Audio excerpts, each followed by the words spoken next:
हाय बच्चों, reboot math में आपका स्वागत है। पिछली वीडियो में हमने प्रकाश और प्रकाश के तमाम गुणों पर विस्तार से चर्चा की थी। अब इस वीडियो में हम लोग प्रकाश के जो तमाम प्रकार के गुण थे और गुणों के अंतर्गत जो हमने तमाम प्रकार की घटनाओं का वर्णन किया था, घटनाओं का जिक्र किया था कि प्रकाश में तमाम ऐसी ऐसी घटनाएं होती हैं जिनमें प्रकाश का परावर्तन था, प्रकाश का अपवर्तन था, ध्रुवण था, व्यतिकरण था और बहुत से। तो बारी बारी से हम उन घटनाओं का अब हम अध्ययन करेंगे। तो ये जो वीडियो हम बना रहे हैं, इस वीडियो में हम प्रकाश के परावर्तन पर चर्चा करेंगे। इस पर हम लोग बात करेंगे कि प्रकाश का परावर्तन क्या होता है। तो वीडियो को शुरू करने से पहले फिर मैं ये कहता हूँ कि भाई इस वीडियो चैनल को आप जो है सब्सक्राइब करें और अगर अच्छा लगे, कंटेंट समझ में आए तो उसको लाइक जरूर करें और शेयर जरूर करें, जिससे आपके और साथियों को भी इसके बारे में पता लगे, उनको भी कुछ जानकारी मिले, ज्ञान मिले। तो वीडियो शुरू करते हैं। तो इस वीडियो में हम लोग चर्चा करेंगे प्रकाश के परावर्तन पे कि प्रकाश का परावर्तन क्या होता है। तो आज का टॉपिक रहेगा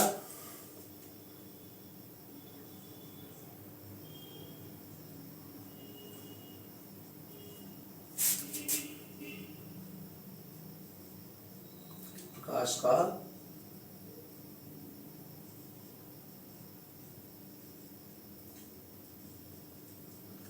का परावर्तन। प्रकाश का परावर्तन क्या है? व्यवहारिक जीवन में हम लोग देखते हैं कि अगर हमारे पास कोई बॉल है, टेनिस बॉल या क्रिकेट की बॉल हो, और अगर उसको अगर किसी सतह पर पटक देते हैं तो वो वापस आ जाती है उछल कर। ये एक तरीके से बाउंस बैक होना, गेंद का बाउंस बैक होना, स्ट्राइक बैक करना। ऐसे ही अगर कोई प्रकाश की किरण है, जब वो किसी सतह खास तौर से चिकनी और चमकीली अगर कोई सतह है तो प्रकाश की किरण उससे टकराकर वापस लौट जाती है। तो सिंपल सी एक परिभाषा होती है प्रकाश के परावर्तन की कि प्रकाश किरण का किसी चिकनी और चमकदार सतह से टकराकर वापस अपने माध्यम में लौट जाना प्रकाश का परावर्तन कहलाता है। प्रकाश की किरण किसी चिकनी और चमकदार सतह से टकराती है और टकराकर अगर वो अपने माध्यम में वापस लौट जाती है, इसी को प्रकाश का परावर्तन कहते हैं। बिल्कुल सिंपल एक लाइन की परिभाषा है। किसी चिकनी और चमकदार सतह से टकराकर किसी प्रकाश किरण का वापस अपने माध्यम में लौट जाना प्रकाश का परावर्तन कहलाता है। अब इसको हम लोग कैसे व्यवहारिक जीवन में देख सकते हैं, क्या इसका अनुभव किया जा सकता है? थोड़ा सा जटिल है, मुश्किल है। प्रकाश किरण को देखना संभव नहीं होता। पिछले वीडियो में हमने ये बताया था कि प्रकाश जो होता है वो स्वयं में दिखाई नहीं देता। उसकी सहायता से हम वस्तुओं को देख जरूर सकते हैं, लेकिन प्रकाश की किरण खुद दिखाई नहीं दे सकती। और प्रकाश की किरण तो वैसे भी कंसेप्चुअल एक टर्म है जिसका हम लोग इस्तेमाल करते हैं। खास तौर से प्रकाश पुंज की बात होती है, प्रकाश किरण पुंज की बात होती है। एक प्रकाश किरण पुंज यानी कि जो लाइट की जो बीम होती है, उस बीम में हजारों प्रकाश किरणें होती हैं। तो एक प्रकाश किरण की बात खाली कंसेप्ट पर है, उसमें हमें ज़्यादा वो नहीं सोचना है। हम प्रकाश किरण पुंज की बात करते हैं तो प्रकाश किरण पुंज हमको दिखाई देगी नहीं, तो उसका परावर्तन हम कैसे देख पाएंगे? तो सीधा सीधा कोई तरीका नहीं है जिससे कि हम प्रकाश किरण पुंज का किसी चमकदार सतह से टकराकर यानी कि परावर्तन देख सकें। उसके लिए हमें कुछ जुगाड़ लगाना पड़ेगा। जुगाड़ के लिए क्या है? कुछ ऐसा हो जिससे कि प्रकाश किरण को हम पहचान सकें, उसका संसूचन हमारी आंखें कर सकें। तो उसका एक तरीका ये है कि टिंडल इफेक्ट की सहायता से उसको हम देख सकते हैं। टिंडल इफेक्ट क्या है? ये भी भौतिक विज्ञान में इसका इस्तेमाल, फिजिक्स में इसका इस्तेमाल होता है, केमिस्ट्री में भी कहीं कहीं पे सॉल्यूशन वाले चैप्टर में इसका इस्तेमाल होता है टिंडल इफेक्ट का। तो टिंडल इफेक्ट एक विशेष प्रकार का प्रभाव होता है। थोड़ा सा उसके बाद हम जान लें। जो धूल और धुएं के कण होते हैं वो काफी बड़े होते हैं साइज में। तो जब प्रकाश किरणें उन कणों पर पड़ती हैं, प्रकाश की किरण या प्रकाश का किरण पुंज उन पर पड़ता है तो वो चमक उत्पन्न करते हैं, स्कैटरिंग दिखाते हैं।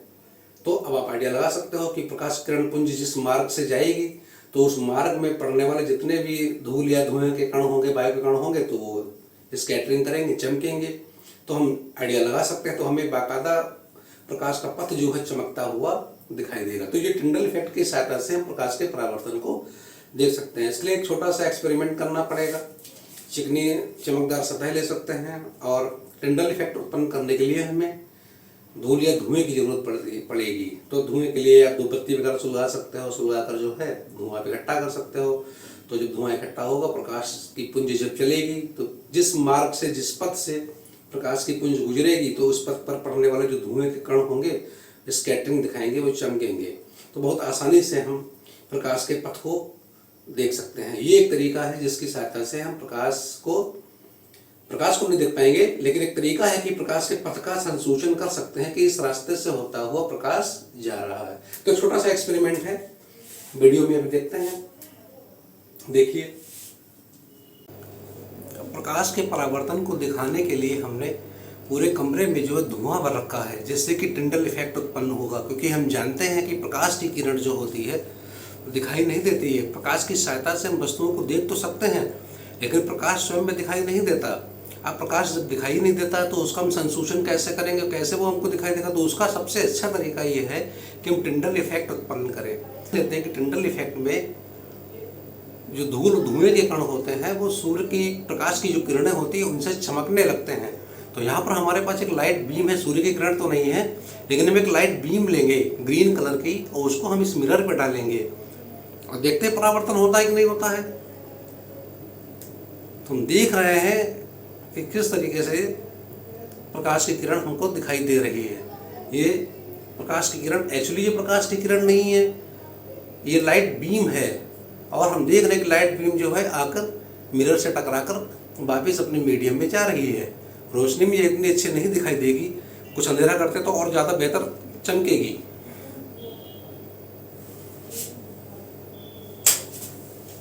अब अंधेरा हो गया है, अब ज़्यादा बेहतर दिखाई देगी। इतना मज़ेदार नज़ारा है। ये प्रकाश की किरण ग्रीन कलर की आ रही है, लेफ्ट साइड से, आपके लेफ्ट साइड से आ रही है और मिरर से टकराकर ये वापस अपने मीडियम में जा रही है। तो ये किरण जो आ रही है लेफ्ट साइड से, आपके लेफ्ट साइड में हम दिखाएंगे, तो ये इंसिडेंट रे है, यानी कि आपतित किरण इसको हम लोग बोलते हैं। और जो टकराकर वापस जा रही है इसको हम लोग परावर्तित किरण बोलते हैं। अब मिरर पे आपको एक पॉइंट भी चमकता हुआ दिखाई दे रहा होगा, जिसको हम लोग परावर्तन बिंदु कहते हैं। और परावर्तन बिंदु पे ही एक 90 डिग्री की लाइन खींची जाती है, एक काल्पनिक रेखा मानी जाती है, जिसको हम लोग जो है अविलंब बोलते हैं। और चूंकि थ्योरी में ये हम लोग बताते ही हैं कि अविलंब और आपतित किरण जो कि लेफ्ट साइड से आ रही है, इसके बीच में बनने वाले कोण को हम लोग आपतन कोण कहते हैं, एंगल ऑफ इंसिडेंस कहते हैं। और नॉर्मल और यानी कि अविलंब और जो हमारी परावर्तित किरण होती है उसके बीच बनने वाले कोण को हम लोग परावर्तन कोण कहते हैं। तो आपने परावर्तन देखा कि किस तरीके से जो है प्रकाश का परावर्तन होता है। किसी प्रकाश किरण का चमकदार और चिकनी सतह से टकराकर वापस अपने मीडियम में लौट जाना प्रकाश का परावर्तन कहलाता। प्रैक्टिकली हम इसको देख सकते हैं टिंडल इफेक्ट की सहायता से। ओके, तो टिंडल इफेक्ट की सहायता से कितनी आसानी से हम लोगों ने जो है प्रकाश के परावर्तन को खूबसूरत तरीके से देखा कि ये ग्रीन लेजर पुंज था जो आ रहा था और शीशे से, यानी कि जो मिरर था, समतल दर्पण था हमारे पास, उससे टकराकर जो है वो परावर्तित हो रही थी। तो आपतन कोण, परावर्तन कोण भी हमने देख लिए। तो ये है प्रकाश का परावर्तन। तो सिंपल सा है बिल्कुल कि प्रकाश किरण का किसी चिकने और चमकदार सतह से टकराकर वापस माध्यम में लौट जाना प्रकाश का परावर्तन कहलाता है। बिल्कुल सिंपल है ये। प्रकाश का परावर्तन हो गया। अब चूंकि अब हम आपतित किरण और परावर्तित किरण के बारे में समझ चुके हैं, चित्र में दोबारा हम चित्र के द्वारा समझाए देते हैं। चित्र में आप देख सकते हैं दिखाया गया है एक क्षैतिज जो है एक लाइन खींच के उसको समतल दर्पण दिखाया गया। दर्पण कोई भी हो सकता है, लेकिन समतल मान के चले क्योंकि सीधी लाइन खींची है, समतल दर्पण दिखाया गया है। जैसा कि मैंने बताया था कि परावर्तन बिंदु होता है, वीडियो में चमकदार शीशे में चमकदार बिंदु दिखाई दे रहा था, वो परावर्तन बिंदु होता है। तो ये परावर्तन बिंदु हमको लेना पड़ेगा। उस परावर्तन बिंदु पर सतह के लंबवत 90 डिग्री पर हमें एक लाइन खींचनी होगी। ये लाइन काल्पनिक होती है, जिसको हम लोग अविलंब कहते हैं। अविलंब को हम दिखा नहीं सकते, मानना होता है कि यहाँ कोई अविलंब है, सतह पर लंबवत रेखा खींची जाती है, काल्पनिक रेखा, उसको हम लोग अविलंब कहते हैं। और आपतन कोण और जो परावर्तन कोण होते हैं वो अविलंब से ही नापे जाते हैं। तो चित्र में आप देख सकते हैं कि एक समतल दर्पण लिया गया है, एक अविलंब दिखाया गया है, आपतित किरण दिखाई गई है और परावर्तित किरण जा रही है।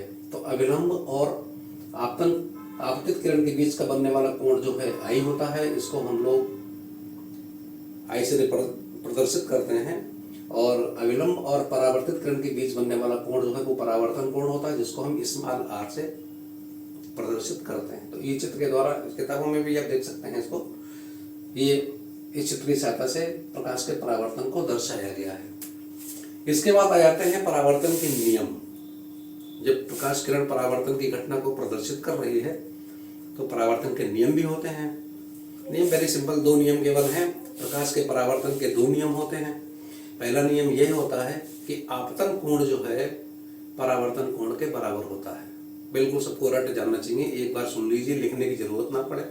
आपतन कोण जो है परावर्तन कोण के बराबर होता है, यानी small I angle small I जो है वो small R angle small R के बराबर होता है। Small I equals to small R, यानी कि आपतन कोण जो है परावर्तन कोण के बराबर होता है। ये पहला नियम है प्रकाश के परावर्तन का।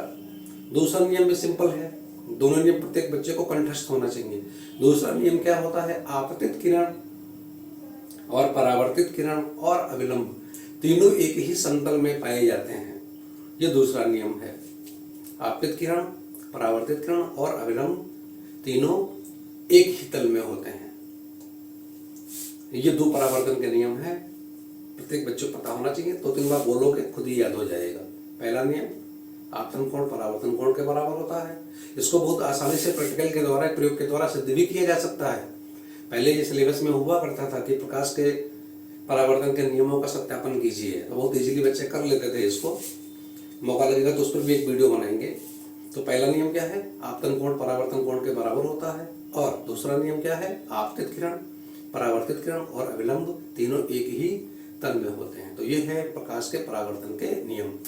अब प्रकाश के परावर्तन में थोड़ा सा और डिटेल में हम बता देते हैं। प्रकाश का जो परावर्तन है वो 2 तरीके से होता है। प्रकाश के परावर्तन की परिभाषा में मैंने ये आपको बताया है कि चिकने और चमकदार सतह से जब प्रकाश की किरण टकराकर वापस माध्यम में लौट जाती है तो इसको हम प्रकाश का परावर्तन कहते हैं। बिल्कुल सही, कोई प्रॉब्लम ही नहीं है इसमें। लेकिन यहाँ पर चिकने और चमकदार सतह की जरूरत क्या है? सतह जो है, तल जो है, चिकना और चमकदार क्यों होना चाहिए? इसके लिए ये है कि प्रकाश का परावर्तन किसी भी प्रकार की सतह से होगा। कैसी भी सतह हो, चाहे वो चिकनी हो या चमकदार ना हो या रफ हो, खुरदरी हो, उस पर भी प्रकाश का परावर्तन होता है। लेकिन प्रकाश के परावर्तन की वैरायटी थोड़ी सी चेंज हो जाती है। 2 प्रकार का परावर्तन होता है। प्रकाश का परावर्तन 2 तरीके से होता है, जान लीजिए कौन कौन से। पहला जो होता है नियमित परावर्तन। प्रकाश का नियमित परावर्तन या रेगुलर रिफ्लेक्शन ऑफ लाइट जिसको बोलते हैं, स्पेकुलर रिफ्लेक्शन ऑफ लाइट भी उसको कहा जाता है। दिशिक परावर्तन भी इसको कहते हैं। नियमित परावर्तन या दिशिक परावर्तन या रेगुलर रिफ्लेक्शन ऑफ लाइट, या हम कह सकते हैं स्पेकुलर रिफ्लेक्शन ऑफ लाइट। अब इसमें क्या होता है, जब सतह चिकनी होती है, जैसे कि मैंने परिभाषा में शुरू में ही कह दिया था कि चिकने और चमकदार सतह से जब प्रकाश किरण टकराकर वापस अपने माध्यम में लौटती है तो प्रकाश का परावर्तन होता है। तो ये परावर्तन जो होता है वास्तव में नियमित प्रकाश का परावर्तन होता है। प्रकाश का नियमित परावर्तन होता है। इसमें क्या है, इसकी विशेषता ये होती है जब प्रकाश की किरण जो है, सारी किरणें, ज्यादातर किरणें, सभी किरणें मान के चलते हैं, किरण पुंज की सारी किरणें जब हैं एक ही दिशा में, पार्टिकुलर दिशा में जब परावर्तित होती हैं तब इसको हम दिशिक परावर्तन या नियमित परावर्तन कहते हैं। प्रकाश का दिशिक परावर्तन या प्रकाश का नियमित परावर्तन या स्पेकुलर रिफ्लेक्शन ऑफ लाइट इसको बोलते हैं। तो सीधी सी बात है, जब एक ही दिशा में लाइट की सारी जो प्रकाश की सारी किरणें जब एक ही दिशा में परावर्तित हो जाएंगी तो उसकी इंटेंसिटी बढ़ जाती है, तीव्रता बढ़ी हुई होती है। तो इस प्रकार के परावर्तन का इस्तेमाल ज्यादातर इमेज बनाने में होता है। दर्पण के द्वारा जो इमेज बनती हैं, प्रतिबिंब बनते हैं, तो उसमें इस तरीके के परावर्तन का प्रयोग होता है। प्रयोग क्या होता है, वो होता ही नेचुरली, ऐसा होता ही है कि जहाँ कहीं इमेज बनने वाला होगा तो ये मान के चलिए कि प्रकाश का दिशिक परावर्तन हो रहा है, यानी प्रकाश की किरणें जो हैं वो किसी पार्टिकुलर दिशा में ही परावर्तित हो रही। तो ये पहले प्रकार का प्रकाश का परावर्तन है, दिशिक या नियमित परावर्तन। दूसरा जो होता है प्रकाश का परावर्तन, दूसरे प्रकार का जो होता है वो होता है विसरित परावर्तन। प्रकाश का विसरित परावर्तन, diffuse reflection of light, diffused reflection of light, प्रकाश का विसरित परावर्तन। इसमें क्या होता है, पहले वाले जो परावर्तन की जो क्वालिटी थी कि सारी प्रकाश किरणें किसी एक ही डायरेक्शन में जा रही हैं परावर्तित होकर, इसमें ये प्रॉपर्टी नहीं होती। तो जो खुरदरे सरफेस होते हैं, चिकने नहीं होते हैं, चमकदार नहीं होते हैं, ऐसे जो सरफेस होते हैं उनमें क्या होता है कि प्रकाश जो है किसी एक पार्टिकुलर डायरेक्शन में प्रकाश की किरणें परावर्तित नहीं होती, बल्कि भिन्न भिन्न दिशाओं में प्रकाश की किरणें परावर्तित होती हैं। उसकी वजह यह है कि जब खुरदरा तल होगा तो उसमें प्रकाश के लिए परावर्तन बिंदु एक नहीं होगा, अनेकों परावर्तन बिंदु होते हैं। तो अलग अलग परावर्तन बिंदुओं पर अलग अलग प्रकार का प्रकाश का परावर्तन होता है। तो अलग अलग दिशाओं में प्रकाश की किरणें फैल जाती हैं। फैल जाने का मतलब विसरित हो जाती हैं। विसरण शब्द से हम समझ सकते हैं फैलना। तो प्रकाश की किरणें चारों तरफ फैल जाती हैं, तो एक पार्टिकुलर डायरेक्शन में नहीं जाएंगी। तो इस तरीके के प्रकाश का जो परावर्तन होता है, जब प्रकाश की किरणें जो भिन्न भिन्न दिशाओं में फैल जाती हैं आपतन होने के बाद, तो इस प्रकार के प्रकाश के परावर्तन को हम कहते हैं प्रकाश का विसरित परावर्तन। अगर एक लाइन में परिभाषा बनाई जाए, उसको भाषा लिखना अगर पड़ जाए तो भाषा कैसे लिखेंगे? जब किसी खुरदरे सतह से प्रकाश की किरणें भिन्न भिन्न दिशाओं में परावर्तित होती हैं, तो इस प्रकार के परावर्तन को प्रकाश का विसरित परावर्तन कहते हैं। अब इसमें चूंकि एक पार्टिकुलर डायरेक्शन में प्रकाश किरणें जा रही हैं तो इमेज बनने वाली नहीं है। इमेज नहीं बनेगी, हमें प्रकाश का कोई एक पार्टिकुलर पथ भी नहीं मिलेगा। जैसा कि पथ हम देख सकते हैं, जो हमने अभी वीडियो में दिखाया था कि बाकायदा एक आपतित किरण आ रही है और दर्पण से टकराकर वापस एक किसी अपने माध्यम में जा रही है, किसी पथ को पकड़ते हुए जा रही है। तो इस प्रकार का पथ जो है हमें विसरित परावर्तन में देखने को नहीं मिलेगा। प्रकाश किरणें फैल जाती हैं। तो फैलने में क्या होता है? फैलने में यह है कि रोशनी दूर तक फैल सकती है। अब जैसे हम लोग कमरे में बैठे हुए होते हैं, दिन में बैठे हुए हैं, बाहर कहीं लाइट जल रही है, बाहर सूर्य चमक रहा है, बाहर प्रकाश फैला हुआ है, लेकिन फिर भी उसका प्रकाश जो है हम लोग कमरे में महसूस कर सकते हैं। अगर कमरे में लाइट नहीं जल रही है, ट्यूब नहीं जल रही है, तब भी हम लोग आसानी से अपनी किताबें पढ़ सकते हैं, वस्तुओं को देख सकते हैं। तो वो प्रकाश कहाँ से आया? वास्तव में वो विसरित परावर्तन की वजह से प्रकाश आता है कमरे में, जिसकी वजह से हम लोग वस्तुओं को देख। विसरित परावर्तन में प्रकाश की तीव्रता धीरे धीरे कम होती चली जाती है। लेकिन अब यही है, समतल दर्पण का इस्तेमाल क्यों करते हैं? चिकने तल की बात क्यों कही गई? इसीलिए कही गई कि ज्यादा से ज्यादा जो है प्रकाश एक दिशा में परावर्तित हो जाए, जिससे प्रकाश की तीव्रता में कोई गिरावट ना आए और इससे इमेज जो है बनने वाली, जो हम लोग देखते हैं, अपना चेहरा देखते हैं, तमाम प्रकार के प्रतिबिंब बनते हैं, तो उसी वजह से चमकीले बनते हैं। आशा है कि वीडियो आपको अच्छी लगी होगी, इसका कंटेंट आपको अच्छा लगा होगा, समझ में आया होगा कि प्रकाश का परावर्तन क्या होता है। अगर वीडियो अच्छी लगी है तो उसको लाइक अवश्य करें और शेयर जरूर करें अपने साथियों में, और साथ ही इस YouTube चैनल जिसका नाम है रीबूट मैथ, इसको सब्सक्राइब जरूर करें। इस तरीके से हमारी श्रृंखला आगे चलती रहेगी। ओके।